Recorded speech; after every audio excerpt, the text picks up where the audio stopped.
Previous class में मैंने आपको प्रोटीन के स्ट्रक्चर के बारे में बताया था, एक फटाफट क्विक रिवीजन कराते हुए मैं आगे बढ़ती हूँ, जिसमें से बहुत बेसिक मैंने आपको समझाया था। बेसिक का मतलब सबसे पहले हम लोगों ने प्रोटीन के प्राइमरी स्ट्रक्चर को देखा था, ठीक है। जिस बच्चे को बिल्कुल समझ नहीं आता, मतलब अगर आपको ऐसा लग रहा है कि ये टॉपिक हमारे लिए कॉम्प्लिकेटेड है, तो उसको ऐसे सिंप्लीफाई करके आपको समझना है। और अगर आप अपने एग्जाम के बारे में सोच रहे हैं, तो ये डायरेक्ट जिन बच्चों को बायोमोलिक्यूल्स आना है, नहीं आना है तो फाइनली तो काम देना ही है वैसे भी। तो ये जो क्वेश्चन है आपको लॉन्ग क्वेश्चन में आना है और सीधा सीधा लिखा होता है, जो स्ट्रक्चर ऑफ प्रोटीन है उसके ऊपर आपको डिस्क्रिप्शन देना है, ठीक है। अब यहाँ प्राइमरी स्ट्रक्चर के बारे में जब हम लोग बात करते हैं, तो प्राइमरी स्ट्रक्चर को देखिए ध्यान से। ऐसा लग रहा है इस स्ट्रक्चर को देख के कि यहाँ पे हमने एक स्ट्रैंड लिया है, हमने एक धागे को लिया है और उसके अंदर बहुत सारे बीड्स हमने डाल रखे हैं, ठीक है। तो ये जो आपको यहाँ पे बीड्स दिख रहा है, मतलब जैसे मोतियों वाली माला होती है ना, तो यहाँ जो इसके बीड्स हैं, actually these beads are amino acid. तो अगर कोई आपसे पूछता है कि प्रोटीन का मोनोमर क्या है, तो आपको आंसर करना है amino acid. What is the monomer of protein? Amino acid. What is the polymer of amino acids? Protein. अब हाँ, ठीक प्रोटीन। है। अब ये बात की बात है कि फिर हम यहाँ देखना स्टार्ट करेंगे कि किस तरह का प्रोटीन है। प्राइमरी है, सेकेंडरी है, टर्शरी है, क्वाटरनरी है, ठीक है। प्राइमरी स्ट्रक्चर में कुछ नहीं होगा, सिर्फ एक लीनियर चेन बनेगा। जब हम किसकी बात करेंगे? प्राइमरी स्ट्रक्चर की यहाँ पे बात करेंगे। जब हम लोग बात करते हैं यहाँ पे सेकेंडरी स्ट्रक्चर के रिगार्डिंग, ठीक है। मैम वो तो फोल्ड जब हो जाता है। हाँ, प्राइमरी स्ट्रक्चर जो है, चाहे तो हम उसको ऐसे हेलिकल कर लें, जैसे गोल चक्कर वाली सीढ़ियाँ होती है ना, चाहे आप उसको हेलिकल कर लीजिए, नहीं तो शीट्स बना लीजिए उसकी, जैसा आपको ये बी वाले डायग्राम में दिख रहा है। तो ये क्या है? अल्फा हेलिक्स है। हेलिक्स का जो प्लूरल होता है वो हेलिसेस होता है, तो चाहे तो ये हेलिक्स के फॉर्म में हो सकता है या फिर ये शीट्स के फॉर्म में हो सकता है। कुल मिला के मोरल ऑफ द स्टोरी क्या है कि अगर हमें क्या करना है, सेकेंडरी स्ट्रक्चर बनाना है, तो जो प्राइमरी स्ट्रक्चर था उसको एक बार और फोल्ड कीजिए। जब एक बार और फोल्ड कीजिएगा, तो दोनों स्ट्रैंड के बीच में नेक्स्ट और बॉन्ड फॉर्म्स हो जाएंगे, जिसकी वजह से हम लोगों को सेकेंडरी स्ट्रक्चर देखने को मिलता है। जब यहाँ पे बात आती है, अब हम लोग जब क्या देखते हैं, टर्शरी स्ट्रक्चर देखते हैं, ठीक है। तो टर्शरी स्ट्रक्चर को समझने के लिए मैंने आपको सबसे अच्छा मैम एग्जांपल बॉल बताया नेक्स्ट। था। हाँ, जैसे वुलन बॉल होता है ना, जैसे गोले वाला जो होता है, जो बिल्कुल ऐसे स्फेरिकल बॉल जैसा दिखता है ना, उसकी बात हम कर रहे हैं। अगर आप उसको देखना स्टार्ट कीजिएगा, तो कंप्लीट क्या है, 3D स्ट्रक्चर, मतलब हर तरीके से उसमें जो वुलन थ्रेड्स है वो उसमें क्या है, लिपटे हुए हैं, ठीक है। एग्जैक्टली उसी तरीके से यहाँ पे क्या है, वुलन बॉल की तरह इन्होंने मैम अपने वो आप को एक अरेंज नेटवर्क किया। लाइक स्ट्रक्चर है। हाँ, यहाँ पे क्या है, कंप्लीट एक नेटवर्क लाइक स्ट्रक्चर जो है वो बनता है यहाँ पे, ठीक है। अब अगर एक वुलन बॉल है, दूसरा वुलन बॉल है, मैम तीसरा वो वुलन एक बॉल है, साथ मिलकर मैम हाँ, क्वाटनरी एक साथ बनता अगर है। हम उन सबको ऐड करना स्टार्ट कर दे, तो हम लोग क्या बोलते हैं, क्या है वो एक फाइनल क्वाटरनरी स्ट्रक्चर हो जाता है। अगर कोई आपसे पूछता है कि what is the example of primary structure, तो जिसपे मैंने आपको बताया था कि जब हम प्राइमरी स्ट्रक्चर के बारे में जिक्र करते हैं, तो प्राइमरी स्ट्रक्चर सबसे पहली बात तो साफ सीधी सी बात है कि वहां पे क्या है, एक ही चेन है, ठीक है। तो प्राइमरी प्रोटीन जो है, चाहे तो आप प्राइमरी स्ट्रक्चर बोलिए, चाहे प्राइमरी प्रोटीन बोलिए, ठीक है। तो प्राइमरी प्रोटीन के एग्जाम्पल में मैंने आपको इंसुलिन बताया था, ठीक है। इंसुलिन में आपको सिर्फ इतनी सी बात याद रखनी है कि ये क्या है, यहाँ पे एक सिंगल चेन से मिलके इसने अपने आप को बना के रखा हुआ है, ठीक है। अब जब सेकेंडरी प्रोटीन के बारे में बात करते हैं, किसके बारे में बात करते हैं, सेकेंडरी प्रोटीन के बारे में। प्राइमरी, सेकेंडरी, टर्शरी, क्वाटरनरी, तो ये सब आपके आसपास आपके नेचर में अवेलेबल हैं, जो आपको क्या है, हमेशा ये देखने को मिलता है। बट आपको अभी तक पता नहीं था कि जो आप प्रोटीन के स्ट्रक्चर के बारे में यहाँ पे पढ़ाई कर रहे हैं, वो किस फॉर्म में आपको वहाँ पे देखना है, ठीक है। अब जब हम यहाँ बात करते हैं, देखिए आपकी एनसीईआरटी बुक के हिसाब से, तो मैंने आपको शुरुआती क्लासेस में, ये तो एक और क्वाटरनरी स्ट्रक्चर है जिसके बारे में मैंने आपको बोला था कि बेस्ट एग्जांपल तो ये आपको दिख रहा है यहाँ पे। आपको देखिए, जो बच्चे एब्सेंट थे या जिनकी पहली क्लास, एक सिंपल सी बात, अगर आप ऐसा सोचिए कि ये एक वुलन बॉल है, ये दूसरा वुलन बॉल है, ये नेक्स्ट वुलन बॉल है और ये नेक्स्ट वुलन बॉल है, ठीक है। तो इसको जब आप देखिएगा तो इसमें सिंपल सी बात आपको समझ आ रही है कि अच्छा यहाँ पे जो 4 कॉम्प्लिकेटेड स्ट्रक्चर्स थे, वापस उनके बीच में क्या किया गया, यहाँ पे बॉन्ड बनाया गया है, ठीक है। तो ये जो बॉन्ड फॉर्मेशन आप यहाँ पे देख रहे हैं, ये जो हो रहा है, ये काफी यहाँ पे क्या होंगे, बीच में और भी कॉम्प्लिकेटेड बॉन्ड्स आएंगे इसके अंदर, ठीक है। तो ये यहाँ पे क्वाटरनरी स्ट्रक्चर बनाने का काम करता है, ठीक है। देन ये आपकी एनसीईआरटी के हिसाब से अगर हम लोग बात करें यहाँ पे, तो आपको 3 मैंने हालांकि इससे बहुत ज्यादा आपको बता रखा है, ठीक है। यहाँ पे ग्लाइसिन है, तो मैंने आपको सबसे सिंपल सी बात ये बताई थी कि अगर आप एमिनो एसिड के जनरल फॉर्मूला को देखते हैं, ठीक है, तो एमिनो एसिड के जनरल फॉर्मूला में आपको क्या दिखता है कि आपको एक क्या दिखेगा, बेसिक अल्फा कार्बन जो है वो तो दिखेगा ही दिखेगा। ये जो एक देखिए यहाँ पे ग्लाइसिन का स्ट्रक्चर मैंने लगा रखा है, वाई ग्लाइसिन, इसलिए ग्लाइसिन क्योंकि यहाँ पे जब आप देखिए तो आपको पता चलेगा हमने यहाँ पे एक हाइड्रोजन लगा के रखा हुआ है। बाकी जिन बच्चों की फर्स्ट क्लास है, सिर्फ एक बात आपको ध्यान में रखनी है, ये एमिनो ग्रुप है, NH2 है, दैट इज कॉपीराइटेड, मतलब एमिनो ग्रुप को आप हटा नहीं सकते। जब भी आपको कोई दुनिया का एमिनो एसिड लिखना हो, आप एमिनो ग्रुप को नहीं हटा सकते, ना चेंज कर सकते हैं, ना आप इसकी जगह पे NH3 कर सकते हैं, ना आप NH4 कर सकते हैं, कोई भी चेंज आप अपनी मर्जी से यहाँ पे नहीं कर सकते, ठीक है। फिर जब हम यहाँ पे बात करते हैं इस हाइड्रोजन के बारे में, इसको भी आप चेंज नहीं कर सकते, कॉपीराइटेड, और ये बहुत अच्छी बात है आपके लिए। ये कार्बोक्सिलिक एसिड है, ये भी बहुत अच्छी बात है, और बीच का ये अल्फा कार्बन है, ठीक है। तो बदलना क्या है यहाँ पे, सिर्फ यहाँ पे आर जो रिप्लेसेबल साइट है वही अपनी जगह बदलेगा, कितनी अच्छी बात है। सिर्फ हम लोग यहाँ पे रिप्लेसेबल साइट जो है इसकी जगह को हम बदलेंगे, और एमिनो एसिड का जो नेम है वो क्या होगा, अब यहाँ पे चेंज होता चला जाएगा, ठीक है। तो इसी को समझाने के लिए मैं आपको बता रही हूँ, ताकि आपको ये बात भी समझ आए कि आप जो यहाँ पे क्लास में पढ़ रहे हैं तो उससे आपके बुक का भी जो सारा पोर्शन है वो कवर होता जा रहा है, ठीक है। तो उसी को समझाने के लिए वापस मैं यहाँ आपको बता रही हूँ कि ये जो 3 स्ट्रक्चर्स आपको बताए गए हैं, तो सारी चीजें तो कॉपीराइटेड है। एज फॉर एग्जाम्पल, चाहे आप यहाँ देखिए या यहाँ देखिए या यहाँ देखिए, हर जगह आपको क्या दिख रहा है, कार्बोक्सिलिक एसिड दिख रहा है, ठीक है। फिर आपको ग्लाइस, हाँ बोलिए। नो मैम कुछ नहीं। हाँ, नेक्स्ट देखिए यहाँ पे amino group, amino group, amino group सब में है, ठीक है। अल्फा कार्बन, जो बीच में कार्बन प्रेजेंट है ना, उसको अल्फा कार्बन कहते हैं, alpha carbon, alpha carbon, no change, ठीक है। फिर हाइड्रोजन, हाइड्रोजन, हाइड्रोजन, तो ये बहुत अच्छी बात है। यहाँ पे क्या है, ये सारी चीजें फिक्स है, अब हमें बदलना क्या है, किस चीज को हमें बदलना है यहाँ पे, तो सिर्फ हम रिप्लेसेबल साइट को बदल सकते हैं। अगर हमने रिप्लेसेबल साइट पे H लगा दिया है तो ग्लाइसिन बन जाएगा ये। तो नीट के एग्जाम में पूछा हुआ क्वेश्चन है कि which of the following is the simplest amino acid.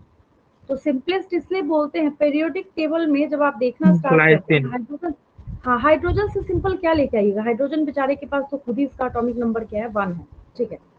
तो ये चीज है। एलानीन, जब आप यहाँ पे CH3 लगा देंगे और जब हम CH2OH लगाएंगे यहाँ पे, तो ये सीरीन हो जाएगा, ये क्या हो जाएगा यहाँ पे, सीरीन हो जाएगा, ठीक है। तो ये कुछ है जो आपकी बुक में अवेलेबल है। उसके बाद आज की क्लास में हम लोग न्यूक्लिक एसिड स्टार्ट करने जा रहे हैं। क्या स्टार्ट करने जा रहे हैं, न्यूक्लिक एसिड्स को स्टार्ट करने जा रहे हैं। सबसे अच्छी बात न्यूक्लिक एसिड्स में कि ये एक्चुअल में अगर हम ऐसा बोले कि इसके अंदर हम डीएनए आरएनए पढ़ेंगे, तो आप बोलेंगे ठीक है, हमें तो ये पता है कि डीएनए आरएनए बचपन से हम सुनते हैं, बचपन से भी 9th क्लास से हम सुनते आ रहे हैं, या 8th में भी आजकल आईसीएसई बोर्ड के जो बच्चे होते हैं उनको और थोड़ा अर्लियर क्लासेस से बताया जाता है, ठीक ठीक है। तो ये जो न्यूक्लिक एसिड्स के बारे में हम लोग बात करते हैं, तो मैंने आपको 4 मैक्रो मॉलिक्यूल्स बताया था, बार बार मैं हर क्लास में रिपीट करती हूँ ताकि कहीं आपके दिमाग से ना निकले, अगर निकल गया हो तो वापस रिकॉल हो जाए, ठीक है। सबसे पहली बात और सबसे इंपॉर्टेंट थिंग यहाँ पे ये है कि न्यूक्लिक एसिड्स अगर है तो इस पूरे लिविंग सिस्टम में इस चीज की गारंटी है कि हाँ, एक जनरेशन से दूसरे जनरेशन में ट्रेड्स जो है वो ट्रांसफर होंगे। तो आपको एक बात याद आ रही होगी कि अच्छा, जो न्यूक्लिक एसिड्स है इनके बारे में हमने क्या पढ़ा था कि अगर जो ट्रेड्स है, फीचर्स है, अगर इनको ट्रांसफर होना है तो किसके थ्रू होगा, ये डीएनए के थ्रू होगा। फिर आपके दिमाग में एक क्वेश्चन अराइज हो रहा होगा, व्हाट अबाउट वायरसेस। आपने ये पढ़ रखा है कि वायरसेस के बारे में जब हम लोग बात करते हैं तो उसके पास जेनेटिक मटेरियल दोनों हो सकता है, डीएनए भी हो सकता है, आरएनए भी हो सकता है। मैंने आपको बायोलॉजिकल क्लासिफिकेशन चैप्टर करा रखा है, नहीं भी अगर आपने किया है तो मैं वापस से वही बात आपको रिपीट कर रही हूँ। इस पूरी दुनिया में कोई भी ऐसा ऑर्गेनिज्म नहीं है जिसके पास दोनों जेनेटिक मटेरियल होते हैं, दोनों में से कोई एक ही अवेलेबल हो सकता है उनके पास, ठीक है। जैसे अगर हम यहाँ पे इस डीएनए स्ट्रक्चर के बारे में बात करें, एक समझाने के लिए यहाँ पे बता रही हूँ, हालांकि इससे कोई काम नहीं चलना है आपका, कुछ होना नहीं है इससे, ठीक है। ये एक काफ़ी सिंप्लीफाई स्ट्रक्चर है, और एक ये तो मूवीज वगैरह में आपको दिखता है, ये वो स्ट्रक्चर है, इससे आपको कोई काम नहीं चलना है, कुछ होना नहीं है, बस मैंने ऐसे लगा दिया ताकि आपको लगे कि नहीं कुछ ऐसा वास्ट टॉपिक हम लोग नहीं कर रहे हैं, ठीक है। देखिए, सबसे पहली चीज़, एक तो आपके पास क्या है, ये डीएनए है, ये जो आपको दिख रहा है यहाँ पे राइट साइड में, ठीक है। ये डीएनए आपको दिख रहा है। दूसरा क्या है आपके पास, ये है, दोनों एक ही चीज़ है। बस ये है कि राइट साइड में जो आपको दिख रहा है यहाँ पे रेड कलर में, ये एक रिप्रेजेंटेटिव डायग्राम है, बहुत ध्यान से समझेंगे। डीएनए को आप जब कभी भी देखेंगे, डीएनए आपको डबल स्टैंडर्ड दिखेगा। कैसा दिखेगा? Double standard. ये जो डीएनए आपको यहाँ पे दिख रहा है, ये जो डीएनए है, तो आपको साफ साफ दिख रहा है। अगर मैं आपसे एक क्वेश्चन पूछूं, क्या दिख रहा है आपको? आप कुछ देर तक देखने के बाद एक बात क्या बोलेंगे? हमें ऐसा लग रहा है कि इसके पास दो चेन है। सही बात है। इसमें क्या मिसिंग है इस डायग्राम में? तो अभी इनिशियल लेवल पे आप इसको झटके से देख के समझ नहीं पाएंगे।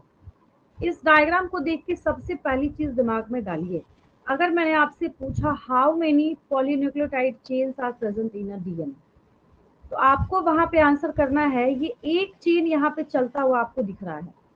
सबसे पहले क्या है, यहाँ पे ये एक चेन चल रहा है, दिख रहा है ना सारे बच्चों को? एक चेन चल रहा है ये, और दूसरा चेन चल रहा है ये। अगर आपको ऐसा फील हो रहा है, जो मैंने यहाँ पे ऐसे क्रॉस किया, अगर आपको ऐसा फील हो रहा है कि मैंने यहाँ पे इनको क्रॉस किया है, या ऐसे डीएनए क्रॉस करता होगा, तो ऐसा कुछ भी नहीं है। जैसे जो हेलिकल स्टेयर्स होते हैं ना, जो सीढ़ियां आपने देखा होगा, लगाते हैं स्पेस बचाने के लिए, ऊपर जाने के लिए, ऐसे गोल गोल गोल गोल जो जाता है, तो आप जब वैसे लैडर पे चढ़ते हैं तो क्या आपको ऐसा कभी फील हुआ है कि जो नीचे वाला स्टेप है, उसके ऊपर वाला जो स्टेप है, और उसके ऊपर वाला भी जो स्टेप है, ठीक है, सबके बीच में कहीं पे कोई डिफरेंस है? नहीं। यहाँ पे चौंकाने वाली बात ये है कि आपको इनके बीच में ये जो आपको दिख रहा है ना, ये हाइड्रोजन बॉन्ड है। आपको बातों बातों में बहुत सारे क्वेश्चंस मैं करा रही हूँ, ठीक है। जैसे एज फॉर एग्जांपल, अगर मैंने आपसे क्वेश्चन पूछा कि विच bond is responsible for joining of two strands of DNA, आपको साफ सीधी सी बात बोलनी है, हाइड्रोजन बॉन्ड। क्या बोलना है? Hydrogen bond. मैं लिख दूंगी सब कुछ फटाफट, टाइम तो लगना नहीं है, बस एक बार समझने पे फोकस करेंगे आप, ठीक है। क्या बोला मैंने? डीएनए में दो पॉलीन्यूक्लियोटाइड चेन है। कितने हैं? दो हैं, पॉलीन्यूक्लियोटाइड चेन। और जब प्रोटीन था तो क्या बोलते थे हम? Polypeptide chain. अब इसका रीजन ये है, वहां पे एक अमीनो एसिड को वन पेप्टाइड बोलते हैं, यहाँ पे वन न्यूक्लियोटाइड है। वहां पे अमीनो एसिड में तो एक स्ट्रक्चर पढ़ा आपने, आपकी कहानी खत्म हो गई, ओवर हो गया। यहाँ पे स्टोरी थोड़ी कॉम्प्लिकेटेड है, ठीक है। कैसे कॉम्प्लिकेटेड है? डीएनए के न्यूक्लियोटाइड को जब हम लोग देखेंगे तो डीएनए के न्यूक्लियोटाइड जो है वो आपको डिफरेंट देखने को मिलेंगे। आरएनए के न्यूक्लियोटाइड के कंपोनेंट्स को या कॉम्पोजिशन को जब हम देखना स्टार्ट करेंगे तो वो आपको डिफरेंट देखने को मिलेगा, ठीक है। तो सबसे पहले यहाँ पे ये क्वेश्चन अराइज होता है कि what are the differences between DNA and RNA. सबसे पहली चीज, जो फर्स्ट थिंग आपको यहाँ पे याद रखनी है, सबसे पहली चीज, मतलब ये जो स्टार्ट होता है ना, इसकी भी पहले ये बात तो बिल्कुल क्लियर है, जब हम न्यूक्लिक एसिड स्टार्ट करते हैं, क्या स्टार्ट करते हैं? Nucleic acid. तो सबसे पहली चीज तो ये सही है, इसमें कोई दिक्कत नहीं है कि ये एक मैक्रोमोलिक्यूल है। ये एक इम्पॉर्टेंट हमारे लिविंग सिस्टम में पाया जाने वाला क्या है? ये मैक्रोमोलिक्यूल है, ठीक है। तो हम लोग यहाँ पे आज की क्लास में जो स्टार्ट कर रहे हैं, दैट इज न्यूक्लिक एसिड, ठीक है। बिल्कुल मास्टरी हो जाएगी आपकी इसमें, बस पीसफुली सुनना है आपको और कोई काम नहीं करना है। 50 बार तो मैं ही रिपीट कर देती हूँ, एक टर्म होता है या कोई टॉपिक होता है, ठीक है। मैम हाँ बोलिए। मैम मैक्रोमोलेक्यूल को रिटर्न टेन भी बोल सकते हैं ना? मैम ऐसे फिर से बोलिए, इंसोल्यूबल। वॉइस बहुत कम आ रही है, थोड़ा सा लाउडली बोलिए। मैम मैक्रोमोलेक्यूल को रिटर्न टेन भी बोल सकते हैं? क्या एसिड बोल सकते हैं? Insoluble. Ma'am return ten ma'am books में है। मुझे अभी भी सुनाई नहीं दे रहा है। अगर किसी को इसकी आवाज जा रही है कन्वे कर दीजिए। मैक्रोमोलिक्यूल्स मैम को वो ये बोल रहा है, हाँ, मैम वो बोल रहा है मैक्रोमोलिक्यूल्स को रिटेंटेंट भी बोल सकते हैं। Retain tell. मैम एनसीईआरटी में है तो। Ma'am, she is asking that whether we can say macromolecules as retentate acid insoluble pool. Yes ma'am. हाँ, वो बोलेंगे हम लोग, ठीक है, उसका मैं आपको रीजन भी समझाती हूँ। ठीक है, देखिए, सबसे पहले जब न्यूक्लिक एसिड्स के बारे में बात करते हैं, सबसे इंपॉर्टेंट चीज ये है कि ये क्या है, मेजर 4 ही है इस पूरे लिविंग सिस्टम में। ठीक है, तो ये भी आपके पास क्या है, एक इम्पॉर्टेंट मैक्रोमोलिक्यूल। बिल्कुल शॉर्टकट में निकालूंगी मैं। मैक्रो, माइक्रो नहीं लिखा मैंने क्या लिखा है यहाँ पे, मैक्रो मॉलिक्यूल। ठीक है, नेक्स्ट थिंग है ये यहाँ पे, in the whole living system, हमारे पूरे लिविंग सिस्टम में only 2 types of nucleic acids are present. तीसरा टाइप बना ही नहीं आज तक। ठीक है, तो जो ये न्यूक्लिक एसिड्स है आपके पास, इसकी जो कैटेगरीज है आपके पास, तो आपके पास सिर्फ क्या पाए जाते हैं यहाँ पे, only DNA and RNA are the existing nucleic acids. अगर मैं आपसे क्वेश्चन पूछूं, नेचर में पहले कौन आया था, डीएनए या आरएनए? सोचिए।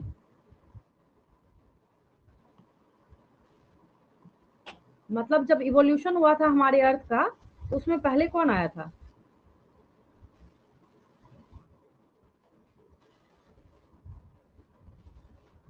Ma'am RNA. हाँ, ठीक है, वेरी गुड। कैसे सोचा, बताइए। एक डीऑक्सीराइबो है और एक राइबोन्यूक्लिक एसिड है। डीऑक्सीराइबो बाद में होगा, राइबोन्यूक्लिक पहले होगा।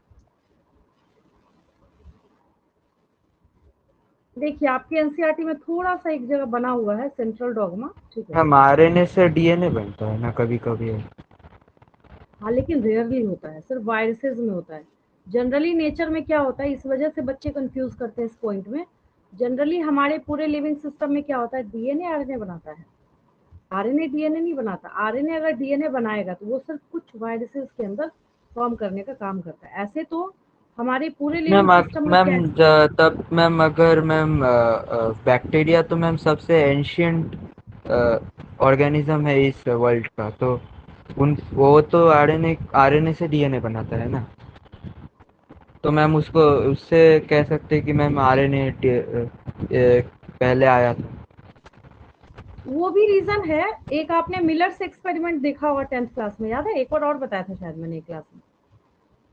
जब आप प्रीमोडियल अर्थ के सारे जितने भी इंपॉर्टेंट मॉलिक्यूल्स हैं उनको लेके रिएक्शन कराते हैं, तो फर्स्ट प्रोडक्ट एमिनो एसिड मिलता है। क्या मिलता है? एमिनो एसिड मिलता है। ठीक है, और एमिनो एसिड जो है वो आरएनए को जो आप देखते हैं उसके नीचे वाले लेवल पे है। तो इसके बेसिस पे ये प्रूफ होता है कि इवोल्यूशन जब स्टार्ट हुआ तो डीएनए से पहले आरएनए बना था। एक सेंट्रल डॉगमा जो हम लोग बनाते हैं, तो सेंट्रल डॉगमा में हम लोग क्या लिखते हैं, डीएनए आरएनए बनाएगा, आरएनए प्रोटीन बनाएगा। ये नेचर का रूल है।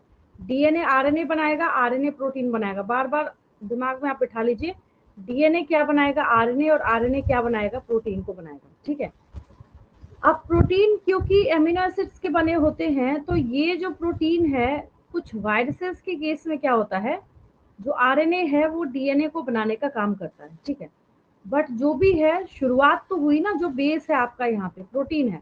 तो जब एक्सपेरिमेंट हुआ, मिलर्स एक्सपेरिमेंट, तो उसमें ये प्रूफ हुआ कि सबसे पहले यहाँ पे नेचर में एमिनो एसिड एग्जिस्ट हुए थे, फिर आरएनए बना, और फिर फाइनली डीएनए बना। दूसरी बात ये है कि अगर कोई आपसे पूछता है कि हमारे नेचर में डीएनए और आरएनए में से सबसे ज्यादा कौन पाया जाता है, तो आपको यहाँ पे याद रखना है कि DNA is the most DNA abundant, हाँ, जेनेटिक मैम, मटेरियल। क्योंकि मैम आरएनए से ही मैम डीएनए बनता है। नहीं नहीं नहीं नहीं, वो एक्सेप्शन है। ऐसा नहीं बोलना कभी भी कि आरएनए से डीएनए बनता है, समझे?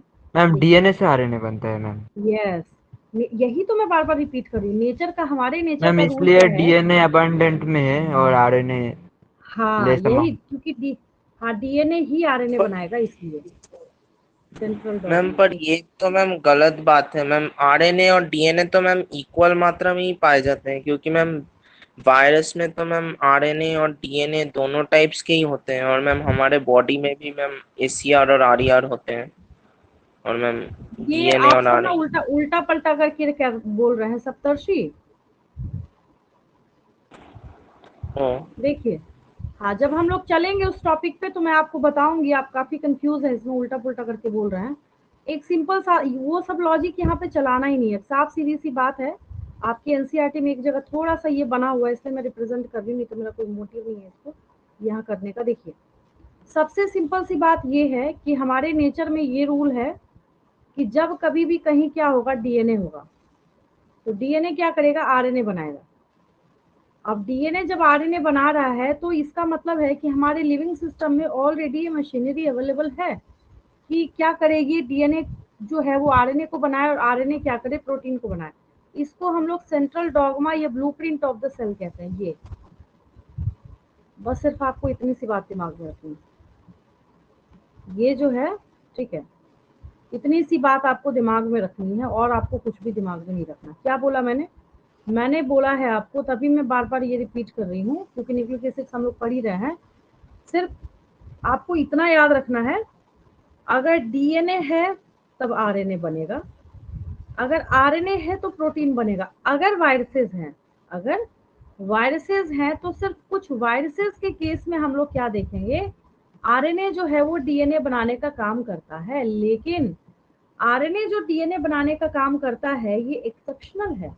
हम लोग सिर्फ इसको ओनली वायरसेस के लिए बोलते हैं। बाकी हमारे पूरे लिविंग सिस्टम में क्या सिनेरियो चलता है, डीएनए हमेशा आरएनए बनाएगा, आरएनए हमेशा प्रोटीन बनाएगा।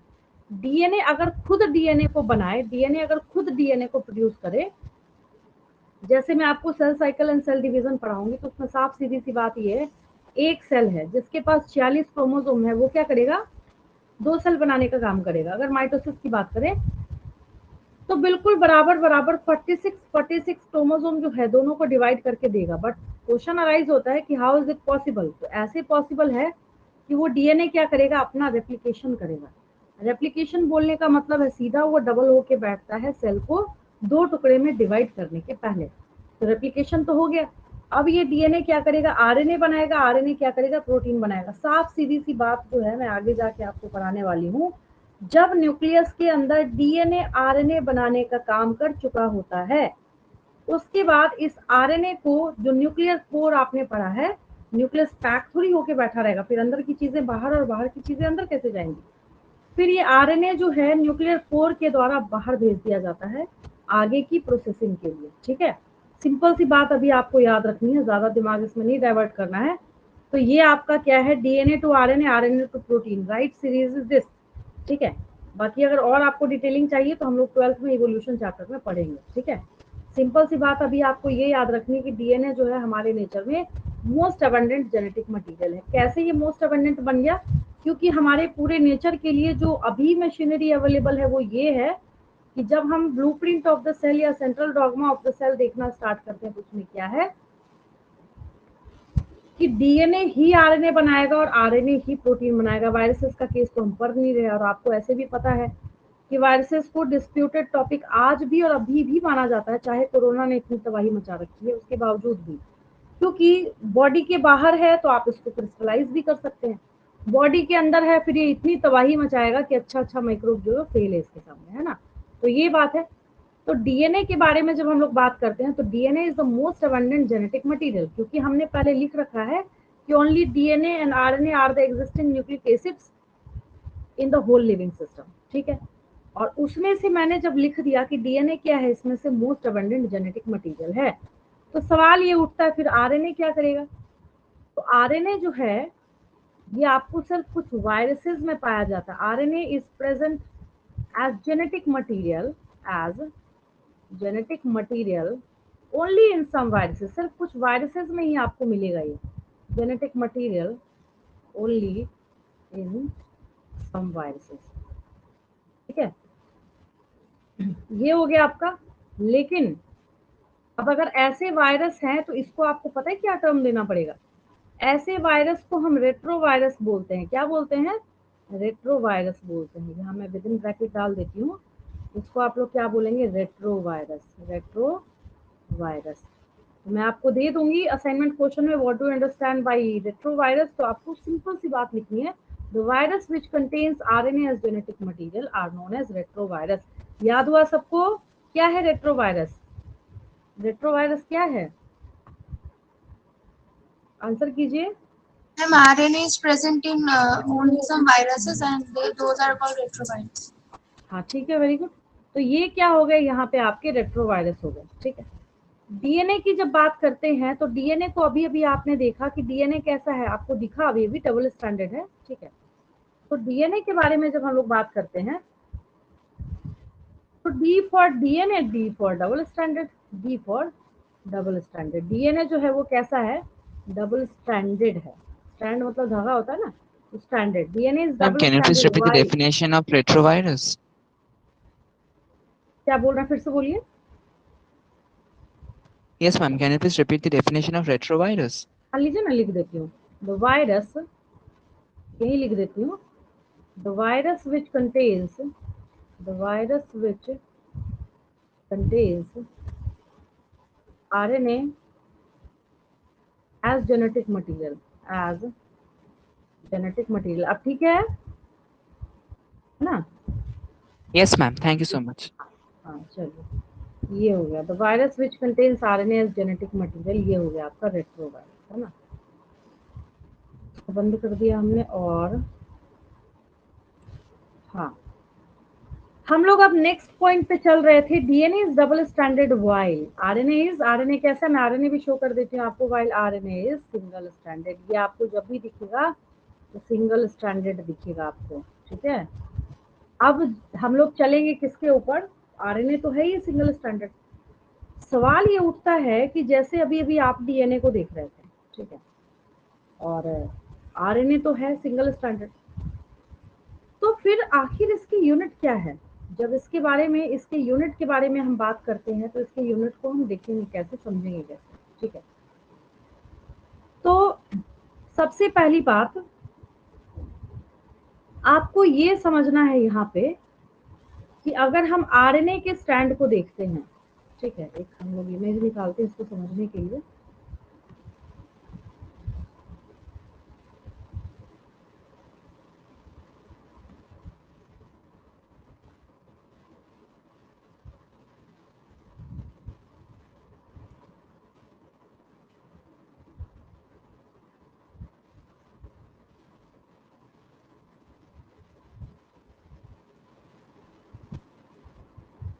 देखिए, अगर यहाँ पे हम इसको उठाते हैं, जैसे सपोज कीजिए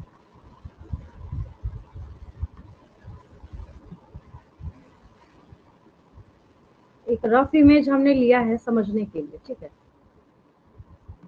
आपको जो यहाँ पे ये पेंडेंट दिख रहा है, अगर हम इसको इतना सुपर जूम कर दें समझने के लिए, ठीक है, और अच्छी बात ये है कि ये भी ऐसे डबल स्टैंडर्ड दिख रहा है यहाँ पे, ठीक है, बस आपको समझने पे ध्यान देना है। देखिए, अगर मैं आपसे क्वेश्चन पूछूं कि यहाँ आपको कितने स्टैंड दिख रहे हैं, तो आप बोलेंगे 2 स्टैंड दिख रहे हैं डबल स्टैंडर्ड, ठीक है, अच्छी बात है, कोई बात नहीं। तो ये जो दोनों स्ट्रैंड है उसमें से जो एक यूनिट आपको यहाँ पे दिख रहा, आखिर एक जो स्ट्रैंड है उसके भी तो ये यूनिट है, एक बीड है, दूसरा बीड है, तीसरा बीड है या नहीं, है ना। जब हम Yes, इसके ma'am. एक स्ट्रैंड, हाँ, तो इसकी भी तो यूनिट है ना, ये भी यूनिट है, ये भी यूनिट है, ये भी यूनिट है, सबने मिलके ही तो बना रखा है ना पॉलीन्यूक्लियोटाइड चेन को। और मैं आपको शुरू से अभी तक यही रिपीट कर रही हूँ, DNA contains 2 polynucleotide chains. DNA के पास खासियत क्या है? इसके पास 2 पॉलीन्यूक्लियोटाइड चेन होता है, ठीक है। तो जैसा एक पॉलीन्यूक्लियोटाइड चेन होगा वैसा ही तो दूसरा होगा। अभी यहाँ हम लोगों को डबल स्टैंडर्ड दिख रहा है, जब हम आरएनए की बात करेंगे यही सिंगल स्टैंडर्ड हो जाएगा, दूसरा वाला हटा दीजिए इसमें से। तो सवाल ये उठता है कि ये जो 1 है यहाँ पे, सिर्फ जो क्या है यहाँ पे, अगर ये 1 है, एक 1 न्यूक्लिक एसिड, समझिएगा मैं बार बार रिपीट कर रही हूँ, ओनली 1 जो यहाँ पे न्यूक्लियोटाइड है, 1 जो क्या है यहाँ पे न्यूक्लियोटाइड है। सबसे बड़ी कंफ्यूजन पता है बच्चों को क्या होती है? उनको ऐसा लगता है ना कि टीचर ने न्यूक्लियोटाइड बोला, इसका मतलब है कि जो एक डीएनए है उसको न्यूक्लियोटाइड भी बोल दिया इन्होंने। आप फर्क समझिए दोनों में। यहाँ पे डीएनए डबल स्ट्रैंडेड, इसके दोनों स्ट्रैंड्स हमने यहाँ पे देखा, दोनों स्ट्रैंड में से वन स्ट्रैंड को और जूम करके देखिए, और जूम करके जब आप देखेंगे तो आपको पता चलेगा उसमें भी बहुत सारे बीट्स अवेलेबल हैं। उसमें से एक को निकाल के और सावधानी से आपको उसके स्ट्रक्चर को एनालाइज करना है। जब और ध्यान से आप इसके स्ट्रक्चर को एनालाइज करेंगे तो आपको पता है क्या दिखेगा वहां पे? आपको वहां पे नजर आएगा कि जो डीएनए है, जो क्या है, डीएनए है, इस डीएनए के मेजर 3 कंपोनेंट्स हैं, ठीक है। तो इसको हम लोग करते हैं, लिखते हैं ऐसे, components of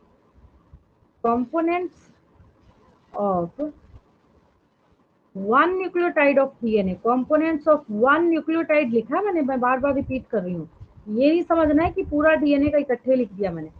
components of, components बोल सकते हैं, कॉन्स्टिट्यूएंट्स बोल सकते हैं ना, components of one nucleotide of DNA. बहुत बार ये क्वेश्चन जो है पूछा जाता है, बच्चों को कंफ्यूज किया जाता है इसमें। हम लोग यहाँ पे डीएनए पढ़ रहे हैं तो ऑब्वियस से डीएनए का ही लिखेंगे, आरएनए का फिर बाद में डिफरेंशिएट करके हम लोग इसको लिख लेंगे, ठीक है।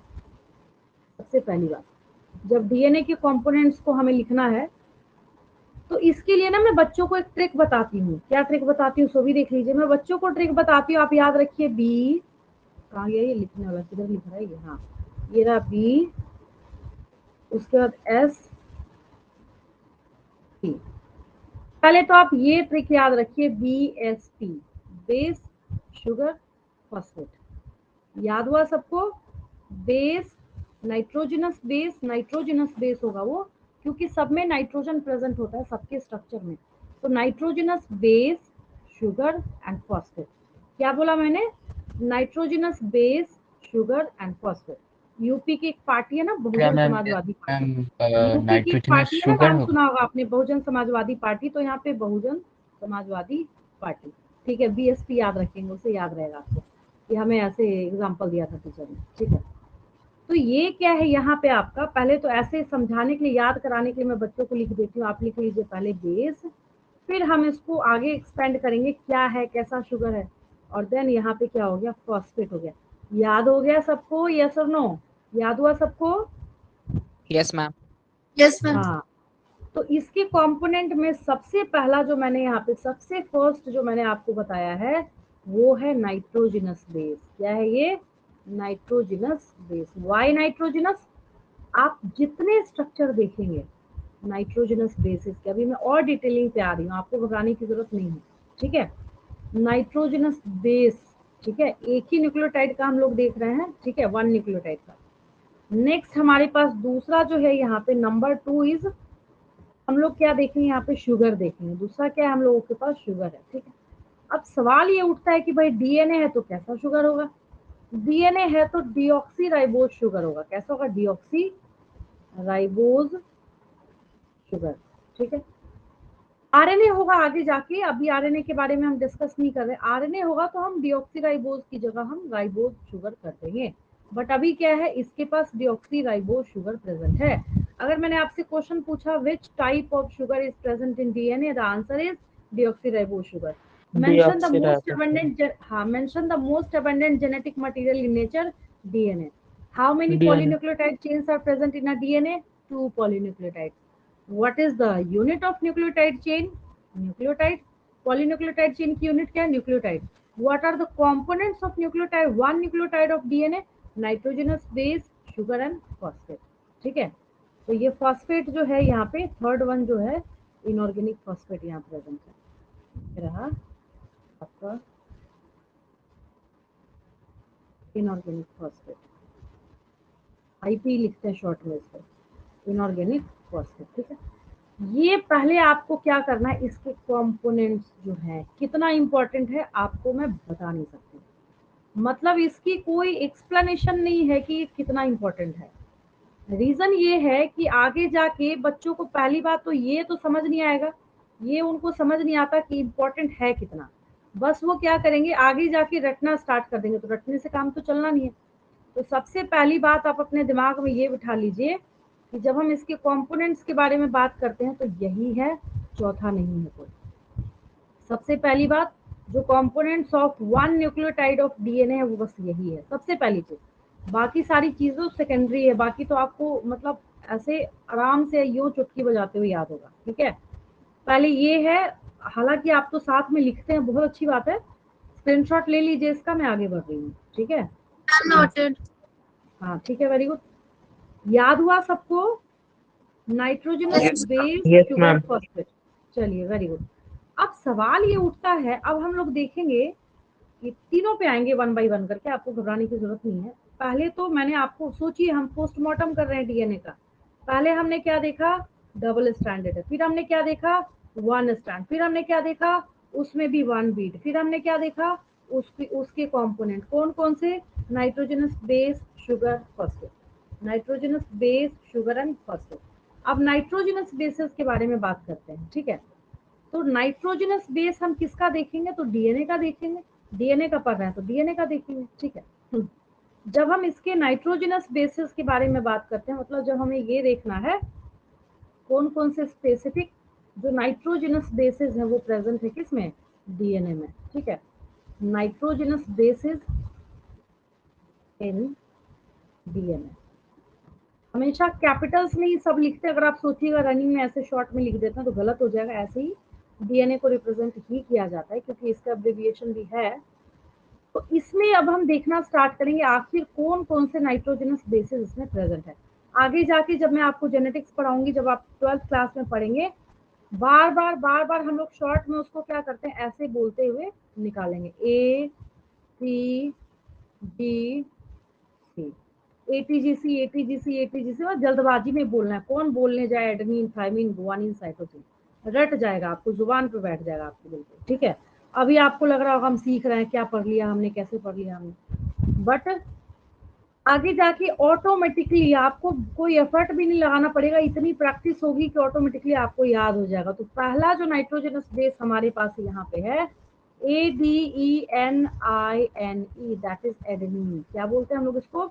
एडेनिन। सबका स्ट्रक्चर में शो कर देती हूँ आपको, आपको समझ भी आ जाएगा कि सबको आखिर हम लोग नाइट्रोजनस बेस बोल क्यों रहे थे। दूसरा है हमारे पास यहाँ पे थायमिन है। हालांकि थायमिन को सबसे नीचे लिखना चाहिए था, उसका रीजन भी मैं बताती हूँ आपको, ठीक है। नेक्स्ट हमारे पास क्या है? थायमीन है, ठीक है। फिर क्या है यहाँ पे? थर्ड जी है, तो जी से गुआनिन हो जाएगा यहाँ पे। थर्ड जो है हमारे पास that is guanine, GUANINE, guanine, ठीक है। और देन हमारे पास जो है वो हो गया साइटोसिन। सी बच गया तो सी से आ गया आपका साइटोसिन, ठीक है।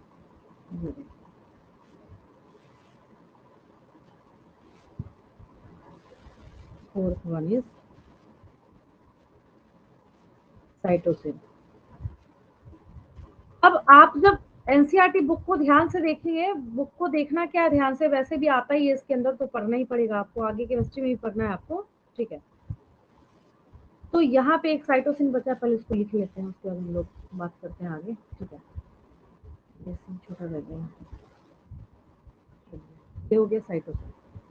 तो ये आपने देखा नाइट्रोजनस बेसिस डीएनए के अंदर। अब इसमें दो के पास, समझिएगा बहुत साधारण भाषा में आपको समझा रही हूँ, और सबसे जो बच्चों को डर लगता है ना, इससे एक बिल्कुल सिंपलेस्ट और आसान हो जाएगा आपके लिए, ठीक है। तो ये जो आपको एडेनिन थायमिन गुआनिन साइटोसिन दिख रहा है, ठीक है, नाम आपने लिख लिया होगा चारों का। तो ये जो नाइट्रोजनस बेसिस इन डीएनए आपको दिख रहे हैं, आरएनए में थायमिन की बजाय यूरासिल हो जाएगा, ठीक है, बाकी तीन सेम होते हैं। तो अभी हम लोग इसके बारे में बात कर रहे हैं। आरएनए में सिर्फ क्या होगा, उसकी जगह पे यूरासिल आ जाएगा, और कोई फर्क नहीं होना और कुछ नहीं होना है, ठीक है। तो यहाँ पे आपको वर्ड सुनने को मिलेगा प्यूरीन एंड पाइरिमिडीन। क्या सुनने को मिलेगा? प्यूरीन एंड पाइरिमिडीन, ठीक है।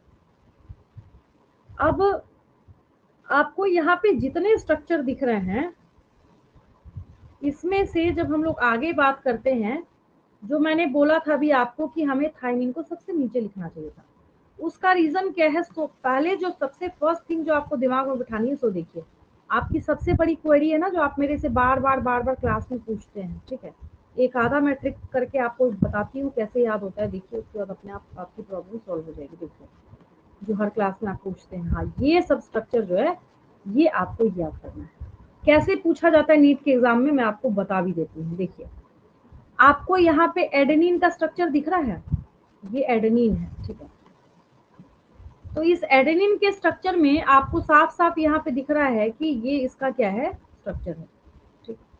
नीट के एग्जाम में क्या होगा, 4 ABCD करके 4 आप खंगालिए, आपको मिल जाएगा क्वेश्चन, ऐसा नहीं कि मैं बोल रही हूँ हवा में। आपको 4 यहाँ पे इसके स्ट्रक्चर्स बने होंगे, पूछा जाएगा इसमें से एडेनिन का राइट रिप्रेजेंटेशन कौन सा, बस इतना ही आना है, इससे ज्यादा नहीं आना है, ठीक है।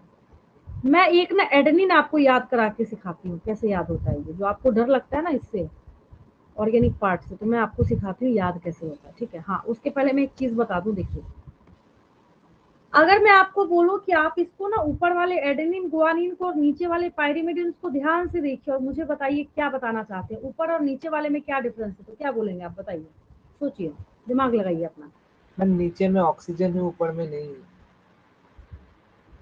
और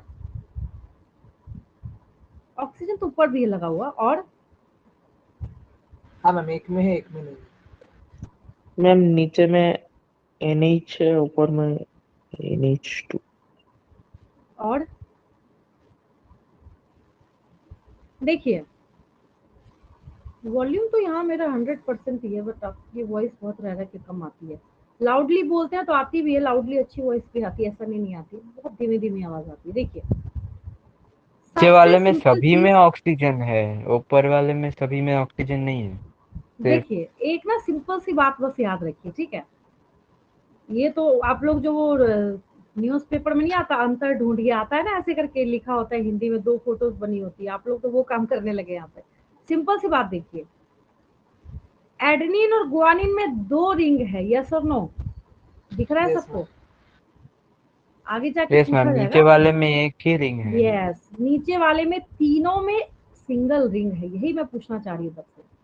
सबसे सिंपल चीज पहले आप दिमाग में बिठाइए कि अपर वाले में जो आपको एडेनिन गुआनिन दिख रहा है, ये दोनों प्यूरिन्स हैं, साफ साफ आपके एनसीईआरटी किताब में लिखा हुआ है कि प्यूरिन्स के पास 2 हेट्रोसाइक्लिक रिंग होते हैं। अब आप मेरे से पूछिएगा what is the meaning of heterocyclic. आप बेंजीन का स्ट्रक्चर बनाते हैं ना C6H6, ठीक है। क्या यस उसमें हम ऐसा करते हैं कि हम जो रिंग बनाते हैं, हमने कहीं पे कार्बन बिठा दिया, कहीं पे हमने नाइट्रोजन बिठा दिया, कहीं हाइड्रोजन बिठा दिया, नहीं, उसमें 6 पोजीशन पे क्या होता है, कार्बन बैठा, उसको होमोसाइक्लिक कहते हैं। जब एक रिंग आपको देखने को मिलता है बट कहीं पे कुछ सर्टेन नहीं है, कहीं भी उस स्ट्रक्चर में ये फिक्स नहीं है कि कहाँ किस पोजीशन पे क्या बैठा होगा, तो इसको हम लोग क्या कहते हैं, हेट्रोसाइक्लिक रिंग बोलते हैं। समझ आया सबको? तो purines and pyrimidines both are heterocyclic rings, but in case of purines 2 heterocyclic rings are present, while in case of pyrimidines only 1 heterocyclic ring is present. Purines are adenine and guanine and pyrimidines are cytosine, thymine and uracil. आपने adenine guanine cytosine और thymine सुन लिया मेरे से, but जो uracil है ये सिर्फ RNA में पाया जाता है, एक्सक्लूसिव फॉर आरएनए, और thymine is exclusively present in only DNA, बाकी आपको कहीं देखने को नहीं मिलेगा। अब मैं आपको एक याद करने का ट्रिक बता रही हूँ, एक देखिए, पहले मैम आपको क्या करना है, प्यूरिन फिर से बोलिए। मैम प्यूरिन्स एंड पायरिमिडिन्स का मतलब। प्यूरिन एक टर्म दिया गया है यहाँ पे, प्यूरिन है जैसे कैसे केमिस्ट्री में आप पढ़ते हैं हेलोजेंस, सॉल्ट की जितनी फैमिली होती है हेलोजेंस पढ़ते हैं ना आप, ठीक है। तो एग्जैक्टली उसी तरीके से ये जो हेट्रोसाइक्लिक रिंग यहाँ पे बना हुआ है, अगर इसने 2 हेट्रोसाइक्लिक रिंग को कैरी किया है तो हमने यहाँ पे प्यूरिन टर्म दे दिया है, इसको क्या दिया है, प्यूरिन। और ये दोनों के दोनों टाइप किसके अंदर आप पढ़ रहे हैं, नाइट्रोजनस बेसिस। मतलब अगर आपसे कोई पूछे कि how many types of nitrogenous bases are present, तो आप सोचिएगा एक बार क्या पूछ रहा है ये, बट आपसे ये पूछना चाह रहा है कि आप जिस नाइट्रोजनस बेस को लिखना चाहते हैं उसके पास एक रिंग प्रेजेंट है या 2 रिंग प्रेजेंट है, ठीक है, बस इतनी सी बात आपसे पूछी जा रही है। अब देखिए यहाँ पे ना मैं आपको एक एडेनिन बाई नीचे वाला सब ये सब बहुत आसान है, ठीक है। ट्रिक क्या है, तरीका क्या है, अगर आपके दिमाग में क्वेश्चन क्वेरी चल रही है कैसे याद करेंगे, बहुत टफ है, हम कैसे करें, कुछ नहीं है ऐसा, कोई टफ नहीं है, कुछ टफ नहीं है, ठीक है, बहुत आसान है। देखिए कैसे आसान है, क्यों मैं इसको आसान बोल रही हूँ उसका भी मैं आपको तरीका बता रही हूँ। पहले आप क्या कीजिएगा, यहाँ पे जब ध्यान से देखिएगा 1 2 3 4 5 6, पहले तो आप ऐसा जैसे आप बेंजीन बनाते हैं ये 6 कोने वाला ये हेक्सागोनल स्ट्रक्चर बना लेंगे, इसमें कोई दिक्कत किसी को बना लेंगे, ठीक है, यस मैम। बन जाएगा ना। पहले आप क्या करेंगे, हाँ इतने मैम। स्ट्रक्चर, हाँ इतने स्ट्रक्चर को बना के बैठ जाएंगे बस, ठीक है। मैं जैसे बचपन में ड्राइंग सिखाते ना वैसे ही बता रही हूँ आपको। फिर क्या करेंगे आप, जब आपने 6 कोने, अभी कुछ नहीं बिठाया आपने, कहा नाइट्रोजन हाइड्रोजन ऑक्सीजन सब छोड़ दीजिए, ठीक है, बस 6 कोने वाला जैसे आप बेंजीन बनाते बना के बैठ जाइए, ठीक है। फिर इधर बना है हेक्सागोनल स्ट्रक्चर, तो इधर पेंटागोनल होगा, 6 - 1 5 होता है, तो इधर वाला 6 आपने बनाया है और इधर वाला क्या है, आपको पेंटागोनल बनाना है। आप ध्यान से देखिए, इसके 5 कोने हो जाएंगे, एक तो शेयर कर रहा है इसके साथ 1 2 3 4 5, अब ठीक है, ठीक है मैम ना। Hexagonal and pentagon. हाँ, एक हेक्सागोनल एक पेंटागोन बनाना है, इतना ठीक है, इतना तो बन जाएगा सबसे। Yes ma'am. चलिए अब क्या करेंगे, अब हम ऐसा करेंगे, बाकी सबको भूल जाइए, जो हमने हेक्सागन बनाया है, क्या बनाया है हमने, जो हेक्सागन बनाया है इसके हेड पे क्या कीजिए, NH2 बिठा दीजिए, इसके हेड पे क्या कीजिए, NH2 को बिठा दीजिए, NH2 को यहाँ पे फिक्स कर दीजिए, ठीक है। NH2 अमोनिया को जब यहाँ पे फिक्स, हाँ एक हेड पे सबसे ऊपर टॉप पे ऐसे, जैसे ऐसे है ना, इसके टॉप पे यहाँ पे NH2 को बिठा दीजिए। आप याद कीजिए, अच्छा हमने क्या किया है, इस पोजीशन के ऊपर NH2 को बिठाया है, ठीक है। अब दूसरी बात ये है कि जब आपने यहाँ पे NH2 बिठा दिया, फिर आपको क्या करना है, अब आप एक ट्रिक याद रखिए, क्या ट्रिक ये है कि 1 gap 1 nitrogen, 1 gap 1 nitrogen, 1 gap 1 nitrogen, 1 gap 1 nitrogen. But घूमना कैसे है, हम घूमे कैसे, यहाँ पे क्लॉकवाइज या एंटी क्लॉकवाइज, कैसे घूमे हम बैठाने एंटी में, क्लॉकवाइज। इसको हम ऐसे जब घूमेंगे तो ये तो क्लॉकवाइज हो गया ना, नहीं समझे। हाँ मैम हाँ। जब हम, हाँ जब हम ऐसे ऐसे ऐसे घूम रहे हैं तो क्लॉकवाइज हो गया ना ये, ठीक है। तो बिठाते वक्त आपको मैं मतलब अपना एक ट्रिक बता रही हूँ, ऐसे याद मैम होता जहाँ है, से ठीक है। बॉन्ड सामने पड़ेगा वही से ही तो काउंटिंग करेगा। हाँ देखिए ना, उसके बाद तो फुलफिल कर देंगे, बॉन्ड तो फुलफिल हो जाएगा, उसमें कोई दिक्कत नहीं। मैंने आपको एक ट्रिक बताया कि कैसे आपने क्या किया, एक हेड के ऊपर आपने NH2 बिठाया, ठीक है, और एक हेड के ऊपर NH2 बिठाने के बाद आपने क्या किया, इस पर तो बिठा ही दिया आपने, फिर वापस बता रही हूँ मैं क्या बोलना चाह रही हूँ, आप अपना ट्रिक बनाइए, मैं एक ट्रिक अपनी तरफ से बता रही हूँ आपको कैसे ये याद होता है, ठीक है। 1 gap 1 nitrogen, 1 gap 1 nitrogen, 1 gap 1 nitrogen, 1 gap 1 nitrogen. अब आया समझ में, बन जाएगा, ठीक है। यस हाँ, जब आपने इतना बना लिया, ये सारे के सारे आपने क्या किए, नाइट्रोजन जब यहाँ पे फिक्स कर दिए, तो आप यहाँ पे बॉन्ड से क्या कीजिए, सबको फुलफिल कीजिए, ठीक है। आपको पता है कि जब आप बॉन्ड बेंजीन भी बनाते हैं तो आप ऐसे ही देते हैं, एक बॉन्ड एक गैप, एक बॉन्ड एक गैप। पहले तो ये 6 वाले का आप कर लीजिए, ठीक है। अब अपना कॉमन सेंस लगाइए, जब यहाँ पे हमने ये बॉन्ड फिल कर रखा है, ना तो इस साइड पे आएगा बॉन्ड, ना इस साइड पे आएगा बॉन्ड, बचा कौन, इसका एक अपर साइड में एक बॉन्ड बना के आपको छोड़ देना है। क्या आपको एडेनिन का स्ट्रक्चर याद हुआ, यस और नो, याद हुआ यस सबको। मैम। यस Yes, ऐसे ma'am. ट्रिक बनाना है आपको, हर एक स्ट्रक्चर को समझने के लिए आपको क्या करना, क्या होता है पता है, एक रिंग आपने याद किया ना एडेनिन का, तो एडेनिन से मिलता जुलता मैम क्या ये है तो ऑटोमेटिकली। बाईसाइक्लो कंपाउंड है ना, ऐसे भी हाँ याद रख सकते हैं। हाँ, तो दोनों के दोनों क्या है, यहाँ पे इनके पास 2 रिंग्स अवेलेबल हैं, तो ये जो मैम आप वो पूछ और रहे एक थे ना साथ कि जुड़ा हुआ है हाँ तो कि कैसे बाईसाइक्लो याद होगा, कंपाउंड तो है। इस तरीके से जब आप इसको बनाते हैं तो आप क्या कीजिए, ऑर्गेनिक केमिस्ट्री ऐसे कैसे याद होती है, ऐसे याद होती है, और क्या तरीका है। और इसको कैसे करना है आपको, अगर आपको चाहिए बिल्कुल कंफर्मेशन कि हमारे से एग्जाम में बिल्कुल भी गलती नहीं हो, ऑर्गेनिक केमिस्ट्री कभी कोई देख के कर ही नहीं सकता, यस और नो। ऑर्गेनिक केमिस्ट्री मुंह देखने से हो जाता है क्या, नहीं होता। No ma'am. ऑर्गेनिक केमिस्ट्री आपको लिखनी पड़ती है, तो यहाँ पे रटने वाली कोई ऐसी चीज नहीं है, स्ट्रक्चर है। तो जैसे आप केमिस्ट्री में देखते हैं वही सेम ये भी बायोकेमिस्ट्री पढ़ रहे हैं। व्हाट इज दिस, ये बायोकेमिस्ट्री पढ़ रहे हैं, ठीक है। तो एडेनिन में क्या है, अभी इसी साल के नीट के एग्जाम में एक क्वेश्चन है, 3-4 वहां पे स्ट्रक्चर बने हुए हैं और नीचे 4-4 ऑप्शन दिया है कि कौन सा राइट सीरीज है, adenine, guanine, cytosine, thymine, thymine, cytosine, guanine, adenine. मतलब जिस बच्चे को राइट इसके ऊपर बहुत क्वेश्चंस आते हैं, आप सोच भी नहीं सकते कितना क्वेश्चन पूछा जाता है इससे, ठीक है। बहुत सारे क्वेश्चन जो है इससे पूछे जाते हैं, तो इसको ध्यान में रखेंगे। तो ये आपका रहा एडेनिन। वैसे ही आप प्रैक्टिस कर लेंगे गुआनिन को। एडेनिन में ऑक्सीजन का नामो निशान नहीं है, गुआनिन में ऑक्सीजन है। और इसके बाद जब हम यहाँ पे पायरिमिडीन्स के बारे में जिक्र करते हैं, किसके बारे में, पायरिमिडीन्स के बारे में जिक्र करते हैं, तो पायरिमिडीन में क्या है, थाइमिन और यूरासिल को ध्यान से देखिएगा, ये तो ऐसे ही याद हो जाता है। थाइमिन और यूरासिल जो है कॉपी है, बस यहाँ पे सिर्फ जो आप थाइमिन में यहाँ पे देख रहे हैं, एक एडिशनल जो है यहाँ पे कार्बन प्रेजेंट हो जाता है, बस, और कोई दिक्कत नहीं है, ठीक है।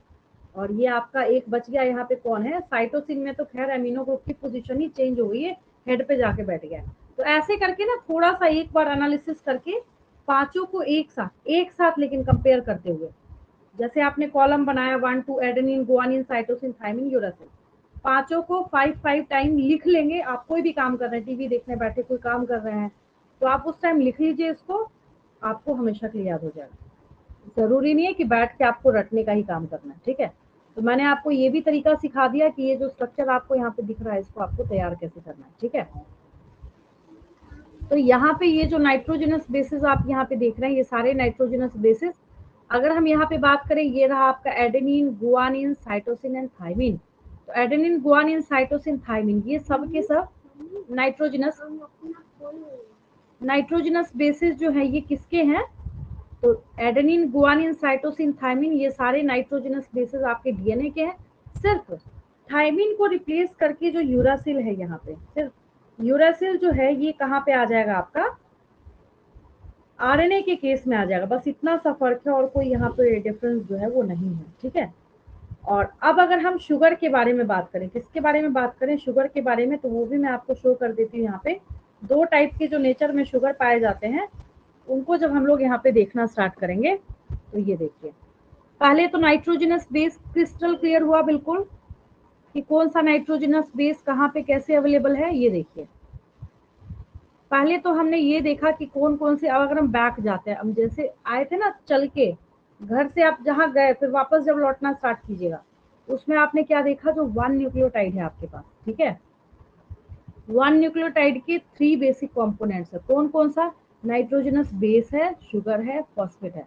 उसमें से हमने सिर्फ नाइट्रोजनस बेस का पोस्टमार्टम करा है अभी, जिसमें से आपने क्या देखा, ये जो नाइट्रोजनस बेस है आपके पास, these nitrogenous bases are adenine, guanine, cytosine and thymine in case of DNA, while in case of RNA thymine is replaced by uracil. अगर आरएनए में कभी गलती से कोई बच्चा थाइमिन लिख दे ना, इसका मतलब आप समझ जाइए उसका बायोमोलिक्यूल्स चैप्टर 0 है। और अगर कोई बच्चा डीएनए में यू लिख दे, यूरासिल लिख दे, तो आप समझ जाइए कि उसका भी बायोमोलिक्यूल्स चैप्टर 0 है, मतलब उसने कुछ समझा ही नहीं। हमेशा के लिए फिक्स्ड मानिए कि कभी भी, जैसे कैसे केमिस्ट्री में कार्बन को आप सी के बदले कुछ और नहीं लिख सकते ना, एग्जैक्टली उसी तरीके से जब हम डीएनए की बात करेंगे तो यहाँ पे थाइमिन ही आएगा। और सिर्फ हम लोग यहाँ पे किसका कंडीशन देखेंगे, थाइमिन को ही लिखेंगे, यूरासिल हम लोग नहीं लिखेंगे, ठीक है। अब हम लोग यहाँ पे शुगर के बारे में बात करते हैं, प्रैक्टिस से ही आएगा ये सारे। अब आपके बदले स्ट्रक्चर मैं एग्जाम में नहीं बना सकती, ठीक है। तो जैसे मैंने एक का ट्रिक बताया है, थोड़ा थोड़ा करके फिर बदल करके ये सारे जो है बनते एग्जाम में। हाँ बोलिए मैम, साइटोसिन नहीं लिख सकते? फिर से बोलिए, साइटो, मैम साइटोसिन नहीं लिख सकते मैम डीएनए में? मतलब नहीं समझे। अच्छा देखिए, आप, मैंने क्या बोला, ऐसे देखिए, देखिए मैं आपको बताती हूँ क्या मेरा बोलने का मतलब है। लिख तो सब सकते हैं, मैंने सिर्फ कॉपीराइटेड बताया, ठीक है। ये तो खैर सेंट्रल डॉगमा, इसको रहने देते हैं। और ये डीएनए का स्ट्रक्चर है। देखिए, मेरा ये बोलने का मतलब है कि अगर आप डीएनए के स्ट्रक्चर में देखिएगा, आपको एडेनिन दिखेगा, आपको गुआनिन दिखेगा, आपको साइटोसिन दिखेगा, आपको थाइमिन दिखेगा। लेकिन इसमें गलती से भी कभी यूरासिल नहीं दिखेगा आपको, ये बोला मैंने। अब आया समझ में? मैम यूरासिल से आरएनए है। मैम आरएनए है। यस, बस यही बोला मैंने। अब ये नहीं कि मैंने बोला हाँ थायमिन मैम, सिर्फ आपने डीएनए में तब मैम दिखेगा। सिर्फ थायमिन का बात किया था मैम, इसलिए मैम हाँ, मैं कंफ्यूज हो समझ गई, मैं समझ गई। आपने सोचा कि अच्छा लगता है सिर्फ थायमिन ही होगा, नहीं। और इस डीएनए में क्या होता है, सबसे अच्छी बात क्या है? सबसे अच्छी बात ये है कि यहाँ पे फिक्स्ड और कॉपीराइटेड है कि adenine always binds with thymine. ये एडेनिन जो है ये थायमिन के साथ ही बाइंड करेगा, जिसको 80 80 80 80 करके लिखा जाता है। मतलब अगर हमने यहाँ पे ए लिख दिया तो सामने टी लिखना पड़ेगा। अगर ए के सामने कोई जी लिख देना तब भी वो नंबर 1 गधा है इस दुनिया का, तब भी बायोमोलिक्यूल्स नहीं पढ़ा उसने, समझे? तो अगर मैं एक बोलूँ तो इसका ये मतलब नहीं एक ही है। एडेनिन के सामने सिर्फ थायमिन ही प्रेजेंट होगा। और एडेनिन सिर्फ, कितनी अच्छी बात है, एडेनिन सिर्फ थायमिन के साथ बॉन्डिंग करता है और किसी के साथ नहीं करता। साइटोसिन गुआनिन के साथ करेगा, गुआनिन साइटोसिन के साथ करेगा, एडेनिन थायमिन के साथ करेगा, थायमिन एडेनिन के साथ करेगा। ठीक है? एडेनिन और थायमिन के बीच में, एडेनिन और थायमिन के बीच में जब बाजी में ऐसे ऐसे जो डैश डैश देखिए, जैसे कैसे यहाँ पे एक एक लाइन डाल के यहाँ पे काम चलाया जाता, दिखाया नहीं जाता, शो नहीं किया जाता, बट फैक्ट और सच्चाई ये है, एडेनिन एंड थायमिन ये दोनों के दोनों जो कनेक्ट होंगे तो ये डबल हाइड्रोजन बॉन्ड से जुड़ते हैं। किससे जुड़ते हैं? ये डबल हाइड्रोजन बॉन्ड से जुड़ते हैं। और जब हम साइटोसिन और गुआनिन के बारे में बात करते हैं तो ट्रिपल हाइड्रोजन बॉन्ड से एक दूसरे के साथ कनेक्टेड होते हैं। ठीक है, मैं ये लिख देती हूँ, काफी इंपॉर्टेंट पॉइंट है, एडेनिन और थायमिन। फिर आप बोलेंगे दिमाग से निकल गया, भूल गया, उससे अच्छा मैं ही लिख देती हूँ। चलिए, ये हो गया।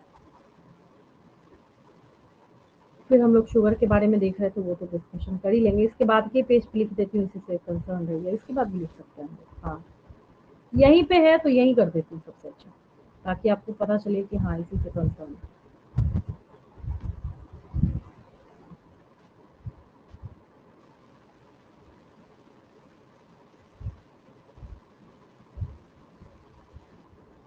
यहाँ देखिए स्टार बना के लिख देती हूँ। नोट पॉइंट ही हो गया, नोट पॉइंट स्पेशल जो आपको समझना है समझिए। ठीक है, इसमें क्या है, adenine, adenine always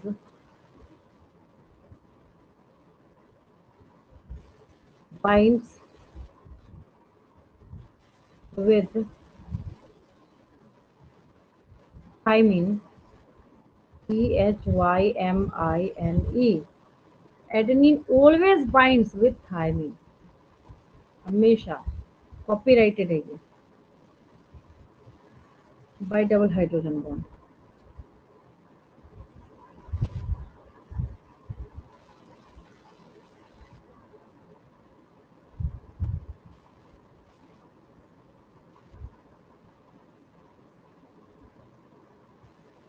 bye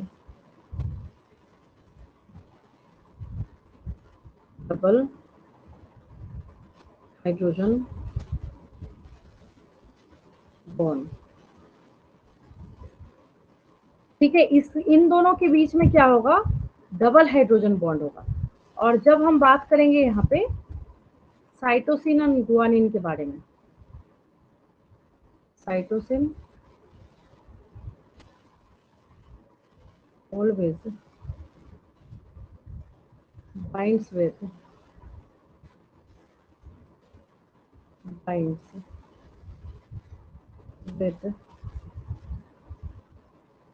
guanine bye triple hydrogen bond. ये क्या होगा, ट्रिपल हाइड्रोजन बॉन्ड से जुड़ा होगा, बाय ट्रिपल हाइड्रोजन बॉन्ड।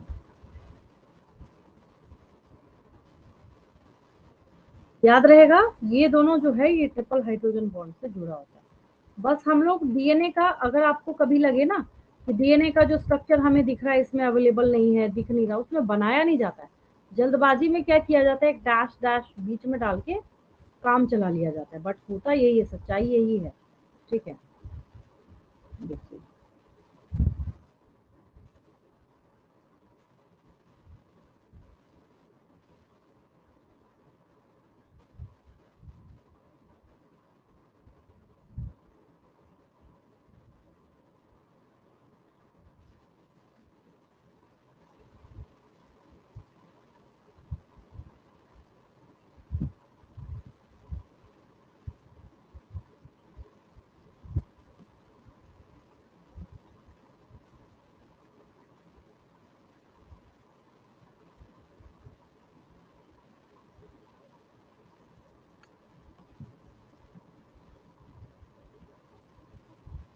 चलिए, एक बॉन्ड के लिए बहुत अच्छा इमेज था, बट ये आ नहीं रहा है।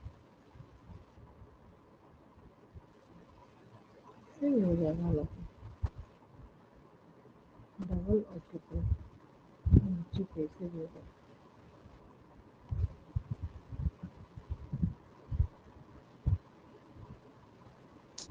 मैम हाँ बोलिए।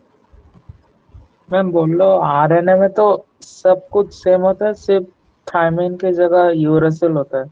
यूरेसिल और शुगर बदल जाएगा, वहाँ राइबोज हो जाएगा, और वो सिंगल स्ट्रैंडेड है ना। डीएनए आरएनए में जब हम लोग डिफरेंस लिखेंगे अच्छा, बहुत ओके सारी मैम। बातें आएंगी।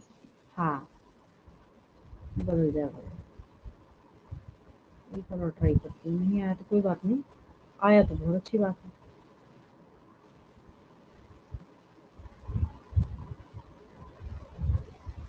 ये आ नहीं रहा, आप लोग को नजर आ रहा है? इसमें दिख रहा है ये जो यहाँ पे बना हुआ है 1 2 3 बॉन्ड दिख रहा है?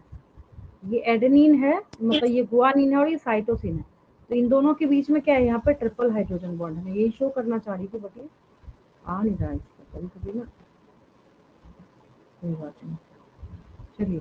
तो हमेशा ये याद रखना है आपको, आप जब कभी भी देखने की कोशिश करेंगे तो एडेनिन और थाइमिन के बीच में आपको गारंटी के साथ हमेशा सिर्फ आपको डबल हाइड्रोजन बॉन्ड देखने को मिलेगा। ठीक है, ये देखिए, इससे भी अच्छा आ गया है ना। इससे सिंपल क्या होगा बताइए, इससे साधारण क्या होगा?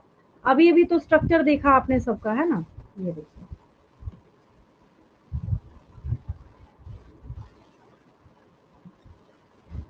अब इसमें क्या है, बिल्कुल क्रिस्टल क्लियर शीशे की तरह साफ आपको दिख रहा है यहाँ पे कि ये एडेनिन है। ये क्या है? एडेनिन है। और ये क्या है? थाइमिन है। कितने हाइड्रोजन बॉन्ड है इसके बीच में? 1 और 2, डबल मैम हाइड्रोजन 2। बॉन्ड। हाँ, अब यहाँ पे आपको क्रिस्टल क्लियर दिख रहा है कि ये क्या है?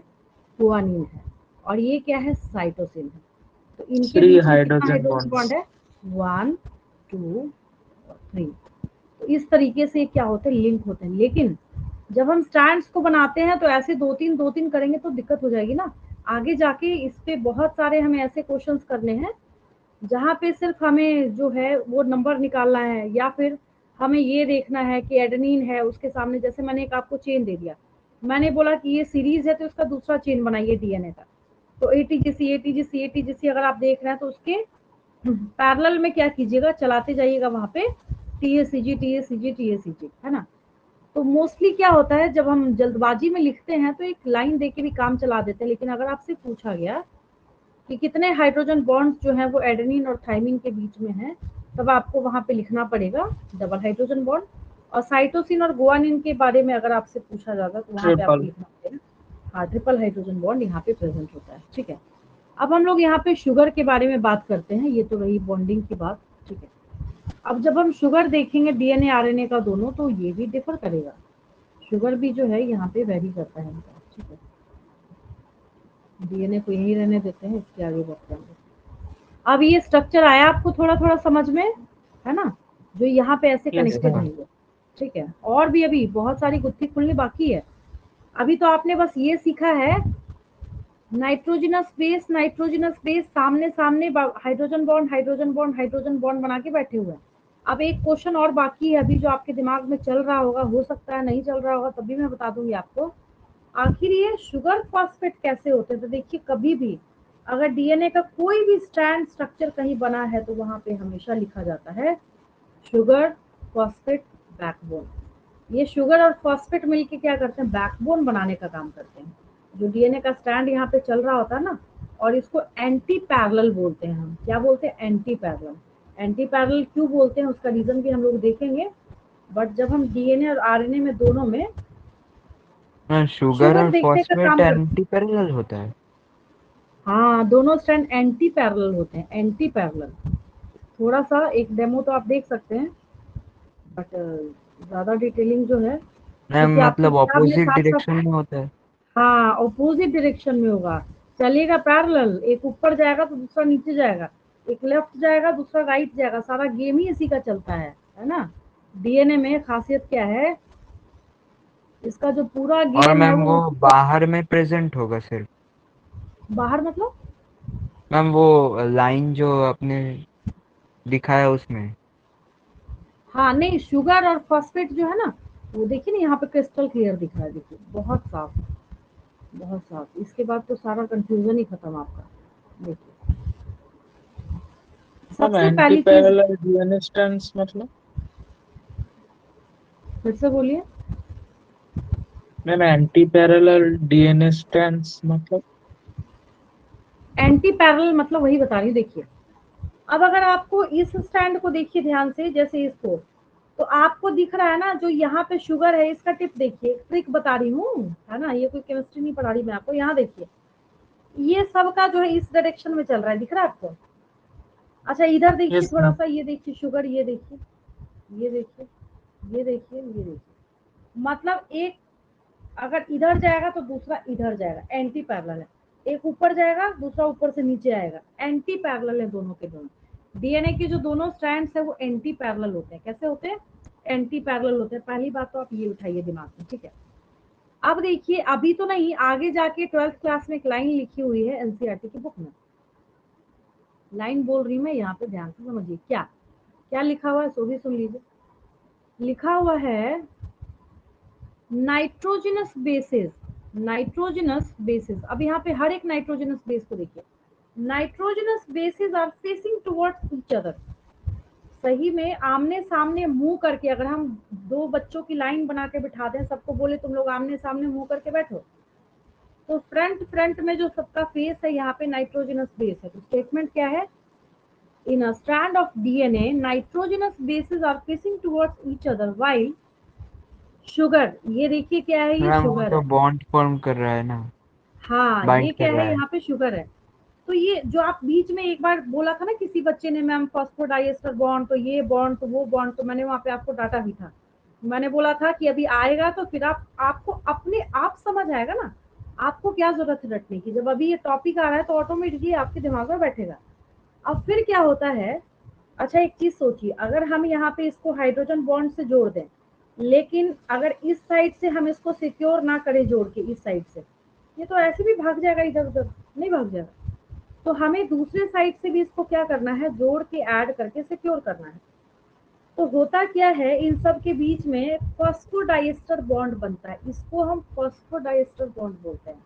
इसको हम क्या बोलते हैं? फॉस्फोडाइएस्टर बॉन्ड बोलते हैं। तो जिसकी वजह से जब कभी बच्चे से फ्यूचर में अगर आपसे कभी कल को जाके क्वेश्चन पूछा जाए, among DNA and RNA which one is more stable, phosphodiester bond इतना ज्यादा इंपॉर्टेंट है, इस पे कितने क्वेश्चन पूछे जाते हैं आप सोच नहीं सकते। क्योंकि फॉस्फोडाइएस्टर बॉन्ड में बच्चे कंफ्यूज करते हैं, उनको क्या लगता है, अच्छा लगता है कि जो यहाँ पे बीच में हाइड्रोजन बॉन्ड है, कभी तो उसी को समझ लेते हैं फॉस्फोडाइएस्टर बॉन्ड, कभी समझ ही नहीं आता किसके बीच में फॉस्फोडाइएस्टर बॉन्ड बन रहा है। तो जब हम यहाँ पे फॉस्फोडाइएस्टर लिंकेज भी बोलते हैं, इसको क्या कहते हैं? फॉस्फोडाइएस्टर लिंकेज कहते हैं हम लोग। डाइएस्टर क्यों बोल रहे हैं? क्योंकि दो जो यहाँ पे बैठा हुआ है, दोनों के बीच में देखिए, ये दोनों को लिंकअप करने का काम कर रहा है। अगर हम यहाँ पे दो फॉस्फोडाइएस्टर बॉन्ड बनता हुआ देखते हैं, ठीक है, जैसे इसकी बात करते हैं,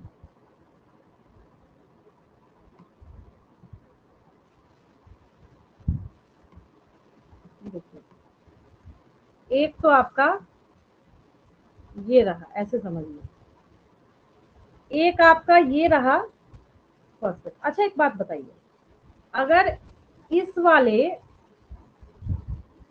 न्यूक्लियोटाइड को आप ध्यान से देखिए, आपने एक चीज नोटिस नहीं करा अभी तक, मैं बताती हूँ आपको। Nitrogenous base, sugar, phosphate, nitrogenous base, दूसरा कलर लेती हूँ तब समझ आएगा। फिर मैंने क्या बोला, नाइट्रोजनस बेस, शुगर, फॉस्फेट। इसका मतलब है कि पहले वाले आपने ये देखा अभी तक कि ये जो तीन कंपोनेंट है, जो मैं बार बार शुरू से अभी तक मैं रिपीट कर रही हूँ, ये वन न्यूक्लियोटाइड बना, ये देखिए, अब आया समझ में? यस और no? Nitrogenous base, yes ma'am. Sugar, phosphate, अब आया समझ में? है ना? तो ये बेस, शुगर, फॉस्फेट, तो आपको पता नहीं चला, आपने अभी तक नोटिस नहीं किया, इट्स वन न्यूक्लियोटाइड। जो ऐसे हम लोग बेसिक तरीके से समझ रहे थे, ये जो आप यहाँ पे देख रहे हैं ये क्या है, ये 1 न्यूक्लियोटाइड आपका यहाँ पे बन गया। हमें क्या करना है, हमें पॉलीन्यूक्लियोटाइड चेन भी तो बनाना है। हमें एक न्यूक्लियोटाइड को दूसरे न्यूक्लियोटाइड से जोड़ना है, तो कैसे जोड़े, तो जोड़ने का एक ही तरीका है, बनाइए फॉस्फोडाइएस्टर बॉन्ड। तो ये जो यहाँ पे फॉस्फेट जो आपको दिख रहा है H3PO4 जो फॉस्फेट है यहाँ पे, फॉस्फेट जो दिख रहा है आपको, तो ये क्या करेगा, पहले वाले न्यूक्लियोटाइड का जो फॉस्फेट है ये दूसरे वाले न्यूक्लियोटाइड के शुगर से जुड़ता है। फिर इसमें देखिए दूसरे वाले शुगर का जो फॉस्फेट है वो तीसरे वाले शुगर से जुड़ता है। तो ये कहानी जो है चलती रहती है, तब जाके फॉस्फोडाइएस्टर लिंकेज बनता है। क्या बनता है, इस तरीके से बॉन्ड फॉर्मेशन होता है दो न्यूक्लियोटाइड के बीच में। तो अगर मैंने आपसे क्वेश्चन पूछा विच बॉन्ड इज, दो क्वेश्चन में फर्क समझिए। पहला क्वेश्चन अगर मैंने पूछा विच bond is responsible for joining of two strands of DNA, तब क्या आंसर होगा, हाइड्रोजन बॉन्ड, तब क्या आंसर होगा। लेकिन अगर मैंने क्वेश्चन पलट दिया which bond is responsible for linking of two nucleotides of DNA, तब क्या हो जाएगा answer. Phosphodiester bond. Phosphodiester bond. Crystal clear है सबको, बिल्कुल Yes, ma'am. क्लियर है ना। तो ये आपका यहाँ पे ऐसे फॉस्फोडाइएस्टर बॉन्ड बनता है, हर एक न्यूक्लियोटाइड के बीच में क्या है, यहाँ पे फॉस्फोडाइएस्टर बॉन्ड जो है ये बनने का काम करेगा। ठीक है, तो ये आपका बन गया यहाँ पे फॉस्फोडाइएस्टर बॉन्ड। ठीक है, तो ये हमने इसका नेचर ऑफ बॉन्ड देखा कि कौन सा जो इसका है बॉन्ड यहाँ पे अवेलेबल है। ठीक है, चलिए फटाफट असाइनमेंट क्वेश्चन हम लोग करते हैं, उससे थोड़ा और कॉन्फिडेंस आएगा आपको। यहाँ तक तो कोई दिक्कत नहीं, किसी को क्लियर है बिल्कुल, है ना। Yes ma'am. चलिए तेजी से लिखिए मेरे साथ साथ। और मैम दो नाइट्रोजनस बेसिस में मैम हाइड्रोजन बॉन्ड होता है। हाँ हाँ, nitrogenous bases are facing towards each other and bonded by hydrogen bonds, वो हाइड्रोजन बॉन्ड से जुड़े Ma'am, होते where is हैं। अब आप, glycosidic bond present? हाँ ग्लाइकोसिडिक लिंकेज की बात हम लोग कहाँ करेंगे, कार्बोहाइड्रेट्स में करेंगे। ठीक है, उसकी बात हम लोग कहाँ करेंगे, कार्बोहाइड्रेट्स। अच्छा, चलिए, अच्छा ma'am. हाँ चलिए,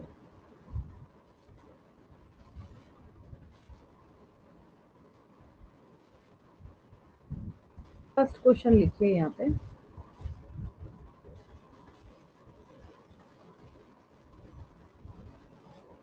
जिसमें आपको कंफ्यूजन हो रही थी ना, पहले वही क्वेश्चन लिखती हूँ। विच nitrogenous base with nitrogenous base is exclusively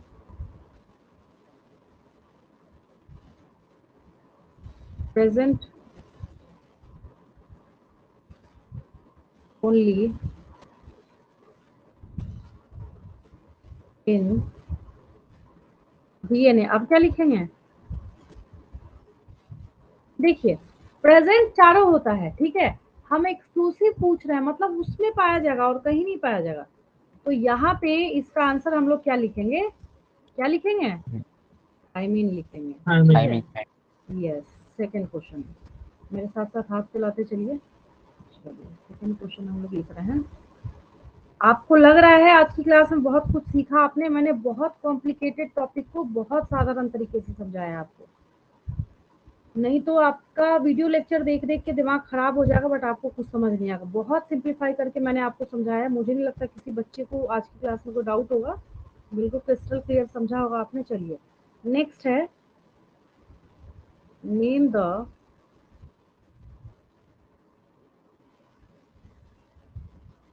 type of sugar in DNA. DNA बहुत कर रहे हैं, आरएनए कर दीजिए, ज़्यादा ही डीएनए हो गया, बेचारा इग्नोर ही हो गया आज की क्लास में। चलिए नेक्स्ट क्लास में करेंगे डिस्कशन इसके ऊपर। देन हम लोग यहाँ पे लिखेंगे राइबोज शुगर। डीएनए होता है डीऑक्सीराइबोज हो जाता है sugar. Next third question,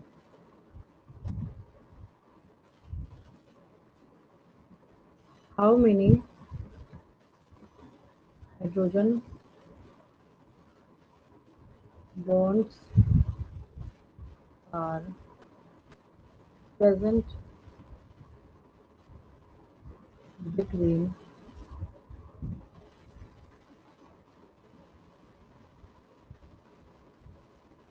adenine and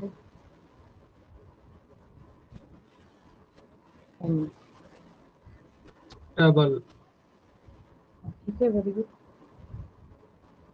answer में लिख लेंगे।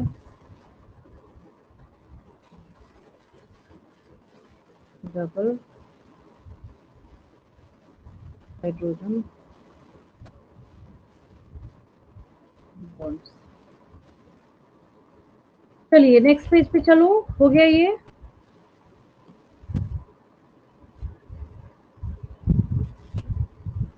हो गया ना ये?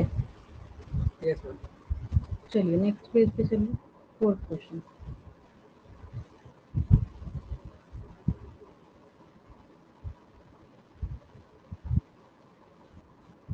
ये हैंग कर रहा है मेरे ख्याल से।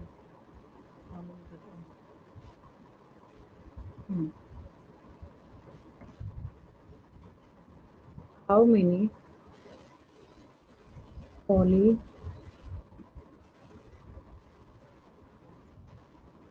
nucleotide chains are present in DNA? Obvious है, आंसर क्या होगा? 2 पॉलीन्यूक्लियोटाइड चेन, और हो भी नहीं सकता। आंसर में लिखिए 2 पॉलीन्यूक्लियोटाइड चेन। ठीक है, देन फिफ्थ लिखिए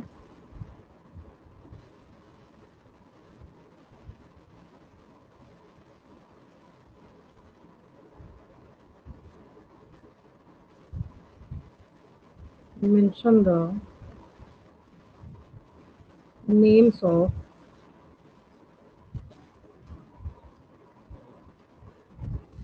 fluorines। आंसर में लिखिए adenine and thymine. Adenine and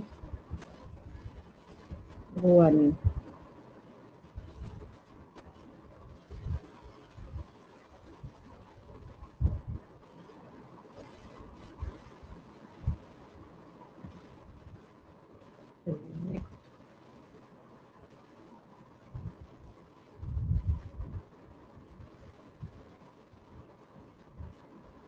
Name the most abundant genetic material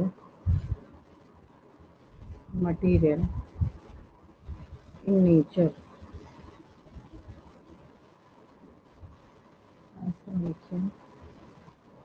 obvious है, डीएनए। आप डीऑक्सीराइबोन्यूक्लिक एसिड लिख लीजिएगा इसको ब्रैकेट में। चलिए नेक्स्ट पेज पे शिफ्ट करती हूँ। यहाँ पे 7 तो आ ही जाएगा, इसको ऊपर करती हूँ, 7 क्वेश्चन आ जाएगा।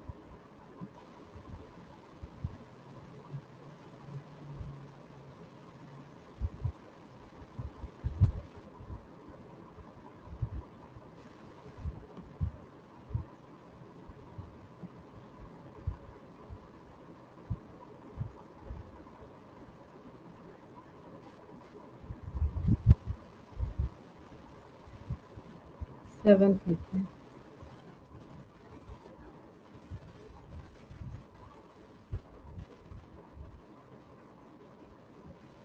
mention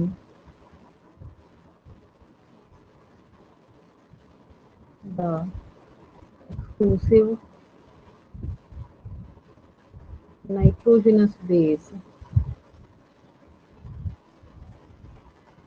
of RNA। अब क्या हो जाएगा? यूरासिल हो जाएगा। अब क्या हो जाएगा?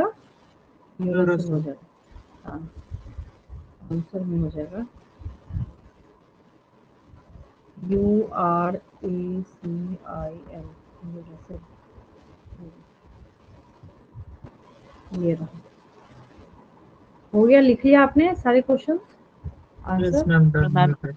Ma'am, please kindly wait. फिर से बोलिए। Ma'am, please wait. हाँ, लिख लीजिए।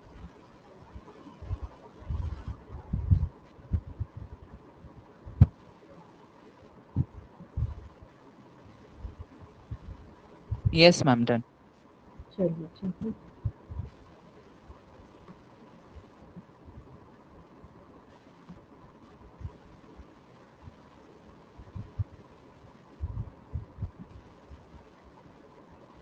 ये हो गया, नेक्स्ट 7th हो गया,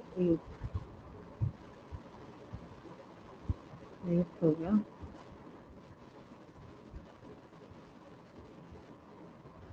What are retroviruses?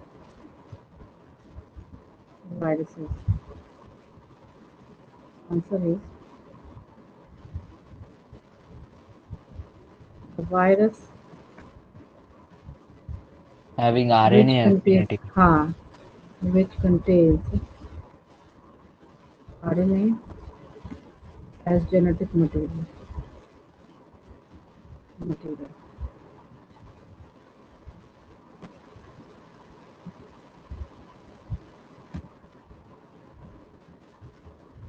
हो गया बस 9। Which bond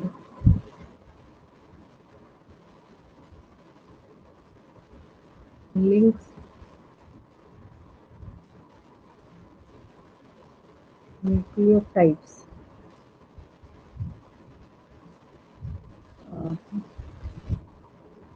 DNA? क्या लिखेंगे? Phosphodiester bond. Phosphodiester bond.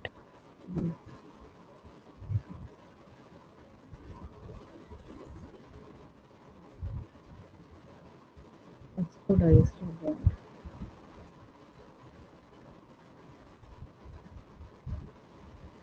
Next.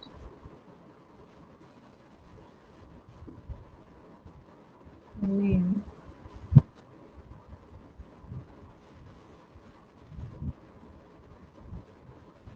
nucleic acids in nature.